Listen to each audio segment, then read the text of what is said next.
Well guys, here's an inside look at the operator station on this SVL-97. It's probably a little echoey in here. I'm sorry about that, but there ain't much I know about that. Now, I did get a seat cover from a company in Texas. I'm trying to remember what the name of the company is. I'll put a link in the video below. They make seat covers primarily for, I want to say, John Deere and Kubota. Seat cover is a little hard to get on, but I tell you what, it's very well made, and quite impressed with it. Had to think outside the box to get the straps underneath the seat, but I used some zip ties and some electrical tape and used those as extended pull levers, and it worked just fine. Now, I did buy this here on YouTube. I bought it on Amazon, and what it is a little bath basket that goes like you'd put in your shower, ladies, to put your razor, soap, whatever you got in there. And I'm going to be putting it back here on the window, and I have another one of these in my excavator, and it has not fallen off the window yet, and I like it. It's a good place to put your phone, pretty much anything that you don't want to get lost in a machine like this that can get lost. A little while ago I was down along the creek cutting some brush, and I had a little mishap with the excavator. Nothing crazy, but a rotten tree that I did not see, I bumped into at the counterweight, not paying attention, and that tree proceeded to fall. And this is a small tree, wasn't nothing crazy. It proceeded to fall on to the top of the boom. Now, this tree still had some weight to it. I did not have a small chainsaw with me. Normally I try to keep a one arm arbor saw in the excavator whenever I'm out, especially cutting along the creek or mulching or anything like that. And of course I didn't have it with me, so I ran back to the house to grab the saw so I could cut it off. I didn't want to move the boom. It was up against some lines. Didn't want to take a chance on damaging anything, so I cut it off, which no harm was done. However, when I was running, I had my Bose noise canceling earbuds in my pocket. They fell out. To this day, I have never found them things. And it rained right after this happened, so who knows where they are. I ended up buying a new pair. It sucked. It was a $250, $220 pair of headphones. But I learned my lesson, and that is why I ended up buying that shower bath, whatever you want to call it, little storage box that suction cups on the tile or glass. And my habit is, when I get in the Kubota, I've either got my little battery box for my phone, or I have my earbuds, and I put them in my ear, and the case for them goes in that. Keys, anything that I've got goes in that. That way when I'm sitting down in the seat or something, there's no risk of me puncturing the a key or something, puncturing a hole in the seat, dropping something, losing something. When I get in, that's where everything goes. Even my phone goes in that. I haven't ordered a phone holder for this machine yet. I do have one in my excavator, and that is one of my little bit of complaints on this machine, is there is not a lot of room the way the door swings down. I could put something right here, and I could put something right here. However, when this door goes down, if it's sticking up pretty much above this plane right here, it will get hit with the door. So I've not ordered a phone holder yet, and I probably will not. I'm probably just gonna keep putting in that basket as my phone rings and it comes through my earbuds, so I won't miss anything. I do have a fire extinguisher for this machine. It is not in here at the moment. It is sitting somewhere in here. I don't remember what I did with it. I took it out because I was looking for a bracket to mount it with, and I think I've engineered something with some 150-pound magnets that's got 1/4-inch studs on them. So I did order that, and I ordered a nice fire extinguisher bracket. It's probably going to go right down there. It seems to be about the only place that it's not in the way of the foot throttle, and it's kind of out of the way. It's not a perfect spot, but I don't want to put one on the exterior of the machine. It's just not good for a fire extinguisher to be out in heat like that all day. And at least if I put it in the cab, this machine's building kept, and if I do have a fire, I'm going out the door, I can easily grab it. It's right there at my foot. So that's my plan with that. So let's jump in here and I'll run you through some more. So guys, I'm now sitting in the operator's seat. One of my things that I did shit, I can't even talk today. Hey guys, I'm sitting here in the operator's seat on this SVL-97-2, and there's a few things that led me to go with the Kubota, and one of those things was it was the only machine, one of the only. There are a few on the market that still have the door that goes vertical. It does not swing out. On most of your machines that the door swings out, you can pull a tab, pop the glass out, and get out. You can also look behind me here. There's that little ring. You pull it, pulls the gasket on the window, and you can crawl out the back if you absolutely have to.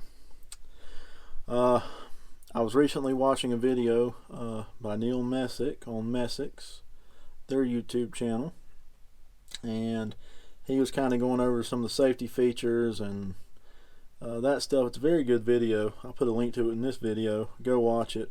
He explains a lot about safety and that kind of stuff. Some things that I hadn't even thought about, but I would never have a kid in the machine with me, so I'm not going to think about something like that.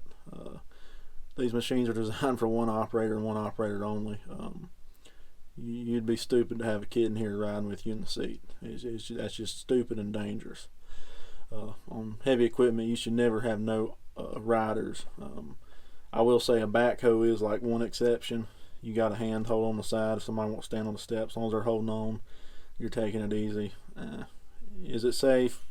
Yes and no, but I would let somebody do it if they were riding with me. But skid steer excavator, hell no, ain't happening. He, made the comment, if the machine is on fire, you can go out through the back of the window. Well, chances are, if you can't get out the front and the machine's on fire, I sure as hell don't want to be going out through the back, because I'm going to be crawling right through fire. If my loader arms are to a point up and I've got something midways up, this door here, it will still open. It will still raise up. I could crawl out if I had to. On like a Bobcat or something, where you can pop the front glass that swings out, depending on where your load is, you potentially could have some issue getting that glass all the way out and being able to actually get out of your machine. This here, you pop it and it's free of obstruction. You can go straight out. For safety reason, a door that goes vertical made more sense to me. I'm sure some of you have some different opinions on that, and if you do, leave a comment and let me know your reasoning behind that.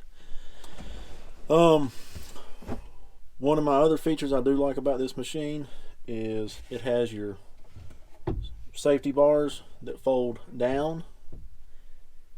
That is one of my favorite things. I do not like the Bobcats where they go up over your head, and there's a few other manufacturers out there where they go up over your head. I can't tell you how many times I've been around a Bobcat, flick the switch over here, disable the controls, open the door to get out, and my stupid self forgets to raise the bar up, and I feel like I've been hung. These here, if they're down and you've got to get up, as you go to jump up out of the seat, you're going to realize pretty quick that, hey, these bars are down, but if you lean forward, you can easily pull out of them. It does not it doesn't strangle you. So that was another reason I like the machine. Of course, when I am using it, depending on what I'm doing. Sometimes I wear a seatbelt, sometimes I don't. I should wear one all the time, but I don't. Another feature that I did get with the machine is the Voyager backup camera. And don't get me wrong, it is a good camera, but the location that Kubota put it, they should have built a OEM integrated system into this machine. It still has, even though it's a new machine, it still has the older style where the gauges are down here and you got your def monitor up here. This has been the standard Kubota configuration for a long time.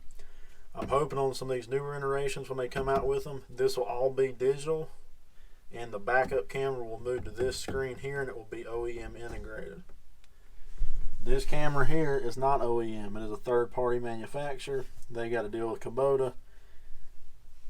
You know, it's kind of crappy. I mean, literally the thing's zip tied right here and it runs all the way back. You got your power wires and stuff just laying back here. I mean, when I expect the backup camera from the dealer when I ordered this thing, I was expecting it to be a little nicer than that. It's kind of a little disappointing. And the backup camera's right here. That's great if you're backing up, but if you're in tight quarters, you can't see crap. That backup camera should be built into the back door of this machine. I'm not sure what they're thinking on that was. However, I am looking at there's a few additional cameras that are made for this system that you can add on to it with, and I have been looking at them. Only problem is I can't find anybody that's got them in stock, but they're little side mount cameras, and I'm thinking about putting 2 of them just on the back side of the engine compartment on this machine, one that looks to the left and the right, and setting this screen to where it automatically cycles through them. Or if I put the joystick in reverse, I'm sure I could program it to where both of those would pop up. I don't know if I could do a split screen. It may be only a whole screen. I haven't looked into that side of it yet, but I am definitely considering putting additional cameras on this machine. This machine itself, one of the new things you can get from Kubota is the telematics. I do not have telematics on it yet. It is something I am going to be putting on it. However, this machine is going to be staying around my house, and there's enough other security deterrents to where if some idiot wants to come steal it, they're going to be leaving here in a body bag. So, that's my thoughts on the Voyager backup camera. Kubota, you could have done a lot better. For what this machine cost, I expected better. One other thing that I'm not a huge fan of is the radio placement. And I know these machines are cramped. There's not a lot of room, especially with this being a vertical door. Your pillar space here is very limited to where you could even put anything, and you really can't put anything because you got your door track. However, with this radio, it's a Jensen heavy duty. It's a JHD 910 BT. Well, I learned something about that radio. The BT stands for Bluetooth. However, when me and the dealer ordered this machine, I did not think much of it, and I don't believe the dealer did. It's not the dealer's fault, and I'm gonna blame myself for it because I should have done a little more research on it. Had I known this, I would have not had it come with the radio. I would have ordered a radio and put in it myself after the fact from Jensen. It would have fit right in the socket where the radio is now, and I'm even considering taking this one out and replacing it with the model that is above this model. The Bluetooth side of it, this radio only will send to your headphones. I can't take my phone and pair it to play Sirius XM, which I've got a subscription through Sirius XM on my phone, and that was the whole reason I got the radio, because I was under the impression that I could take my phone, hook it up to the radio, and play Sirius XM through the machine. I actually had to call Jensen on it, their tech support line, and they're the ones who actually told me that, and I felt like an idiot because I'd been fooling around with it for like 2 hours. And that made a whole lot of sense when I figured it out, why it wasn't showing up my phone on the Bluetooth side of the radio. So that's another thing I dislike, but I don't dislike. You know, if you want a radio, great, get it from the factory. But had I known that, I wouldn't have got it. I would just put it in when I got the machine. One other thing, or really a few other things I don't like. When I got the machine, the rails for the door were very, very hard to slide up. I've got some WD-40 Specialist Dry Lube. I really like that stuff. It does not make a mess and it repels dust. I've actually been very, very impressed with it. It's not, doesn't repel it completely, but if I was to put white lithium grease or something in here, it would be collecting a lot more dust. Down here at the bottom, you can see what little dust it's collected. For a machine like this, it's nothing crazy. However, the only disadvantage of putting that Specialist Lube in there is when the door goes down now, it goes down. And I mean it goes down very quickly.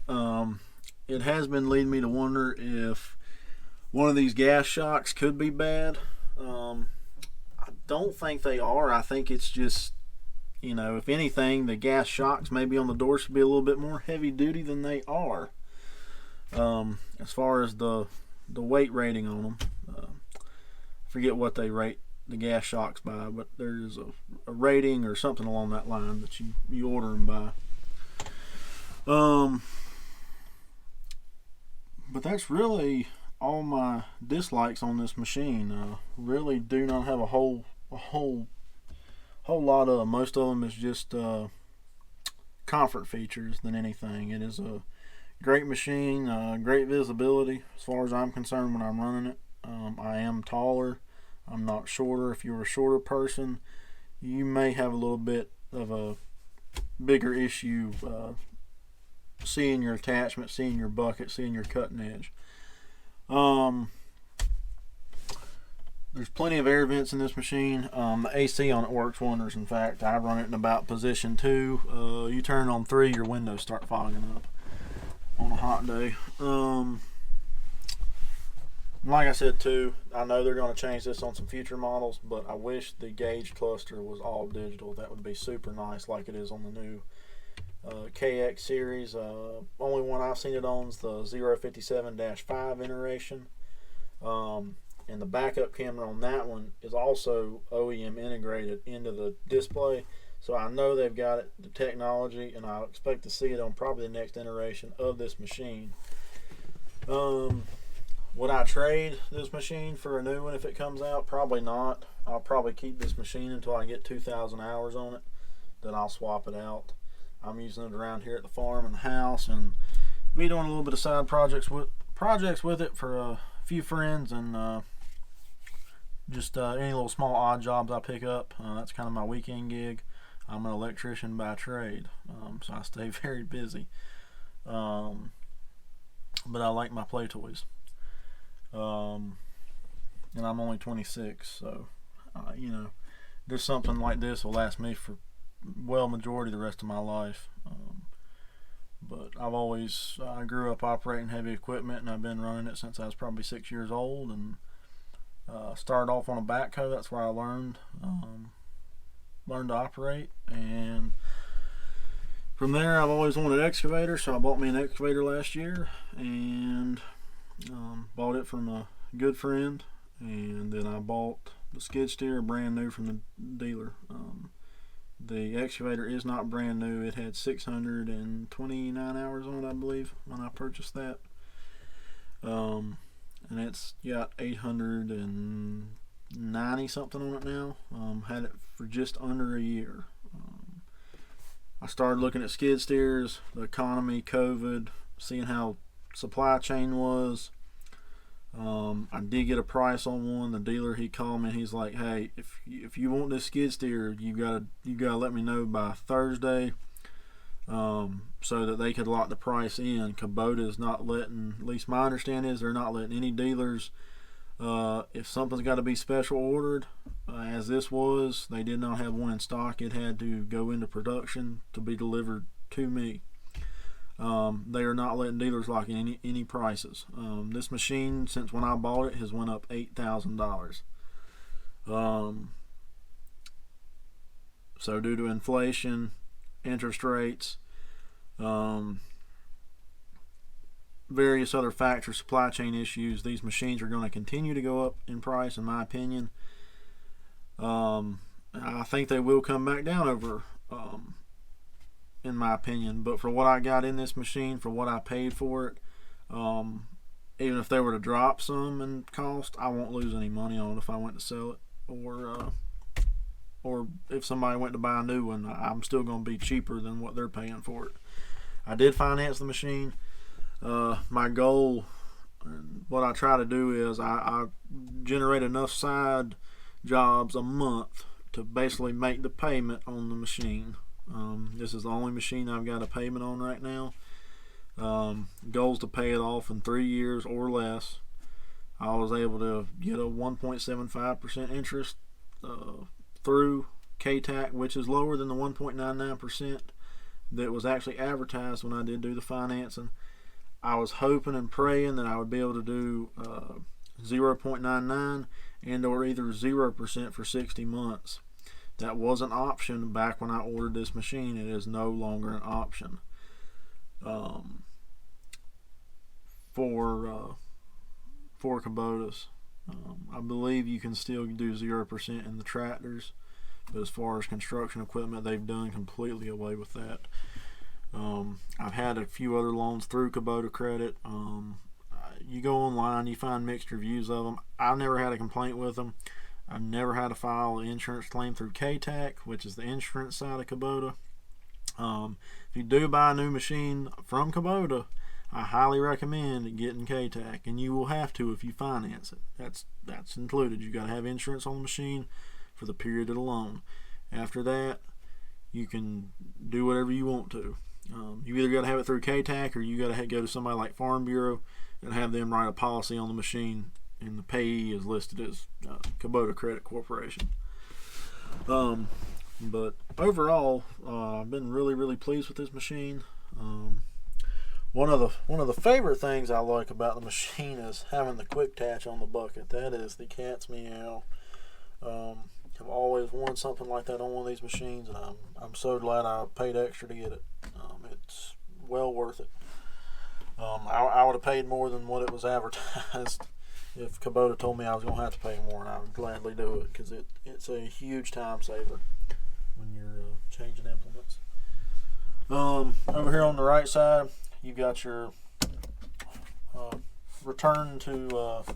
return to dig, your basically your control unlock. That's what I'm trying to think of. This green button here unlocks your controls. Parking brake is off. I always leave it off. I know I'm guilty of that, and I probably should put it on, but I'm the only one that runs this machine, so I just leave it off. Hop in here, start up, hit the green button, and I'm going out the shop. So parking brake's on. Normally when you start this machine up, turn the parking brake off, you bump the control unlock once, your joysticks are unlocked as long as your lap bar's down, and you can do whatever you need to. Got my headlights over here. You turn it on, your first detent is off, you turn it on one notch, only your front lights come on, you hit it again, then your rear cab lights will come on. I did order this machine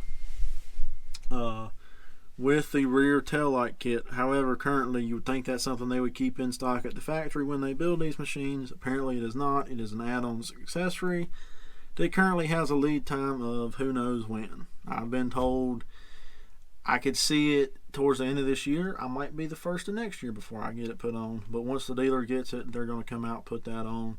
And there's a hose guard as well that still has to be put on as well.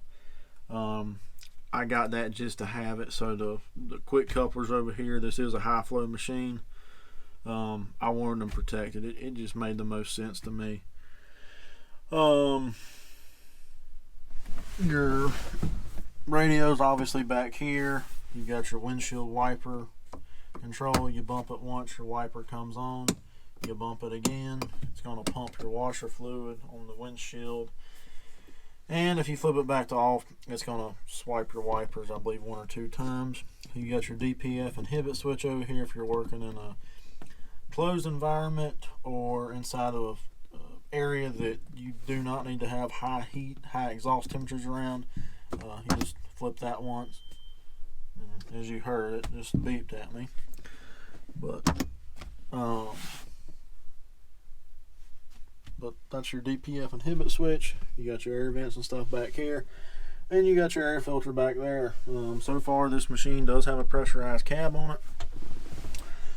Really don't have any complaints with that. It does stay pretty clean here. Regardless of how pressurized the cab is, you're always going to get dirt. Coming in the cab, especially around the window sills and stuff, I find that it comes in more down here at the bottom than it does anywhere else. There is a little hole right here in the corner that you can see the light through when this window is down, and that allows, I say you can see light, you can if you get the right angle. The regular person's not going to notice it, but there's dirt in here and dirt right in there, and I'm going to get some foam or something, maybe some just regular old weather stripping material. I've got some gasket, something to cram in that hole and see if that helps with the dust coming in here. I also feel like there's a little rubber gasket that is up under this here, that maybe some of it's coming in under that. But for dust proofness on a machine, you could advertise that all day that you're not going to get dust in the cab. It ain't happening. You're going to get dust in it one way or the other. But for as far as being pressurized and keeping the majority of the dust out, so far I have no complaints on that side of things. On the joystick here, your horn is your middle button. You got your levers, control your various hydraulic functions. That is standard on every skid steer that's made. There's really no need to explain everything on that. You got your buttons over here. You can scroll through. Your little hour meter down here tells you your RPMs, your hours. Any codes that'll come up, it'll scroll across there. You can reference those in the book and or the service manual if you need to. And if call your dealer if you're not sure. You can scroll through all your various functions. You got your auxiliaries right here. You can turn them on off. One other little thing that kind of annoys me, when I pay as much money as I pay for a machine, where the wires go into the windshield motor here, the wiper motor. Come on, Kubota. I mean, strip your SO style cord a little closer to the machine and put it in a nice grommet. I mean, literally, there's like a little rubber grommet. I don't know if you can see it there, that the wires literally just go in. There's, put a little cord tight end or SO cord end on it, cord grip or something. Make it look a little bit better. Or instead of going all the way in the bottom of the unit, come in up here in the top of it. Shorter wire and it can go right in. I'm sure the motor and stuff in there doesn't allow for that, but that could definitely be a little bit cleaner. But overall, I really don't have any issues so far. I like everything about the machine so far, and I'm going to go get to work out back here, and I'll be back with you here once I get this machine cleaned up, or maybe even before I get it cleaned up. I will do a walkthrough of it on the exterior. Show you a few things I like and dislike about some stuff on the exterior. Anyway, thanks for watching.